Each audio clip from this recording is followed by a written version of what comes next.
சரித்திரத்தில் புகழ்பெற்ற ராஜராஜ சோழனின் சகோதரி. அரசிளங்குமரி என்றும் இளைய பிராட்டி என்றும் மக்களால் போற்றப்பட்ட மாதரசி. சோழ ராஜ்யத்தில் மகோனதத்திற்கு அடிக்கோரிய தமிழ் பெரும் செல்வி. இப்போது தெரிந்ததா நான் யார் என்று? ஆம், நான் குந்தவை தேவியே. நானே வல்லவரையன் வந்தியத்தேவனின் மனைவி. உலகமே புகழும் அறிவும் ஆற்றலும் கலை உணர்வும் கொண்ட அரசனை உருவாக்கியவள் நான். ராஜராஜனின் ஆட்சி காலம் தமிழனின் பொற்காலம். உலக அரங்கில் தமிழனை உயர்த்தியதில் தஞ்சை பெரிய கோவிலுக்கு பெரும் பங்கு. அதை கட்ட பணிந்தவள் நான். சோழ ராஜ்யத்தின் மக்கள் அனைவரும் என் மதியையும் கம்பீரத்தையும் வெகுவாய் போற்றினர். பெண்கள் மனதில் மட்டுமல்ல, உடலிலும் திறமிக்கவர்கள்.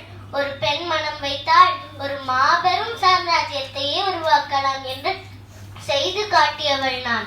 பெண்ணாய் பிறந்ததற்கு கர்வம் கொள்கிறேன். நன்றி, வணக்கம்.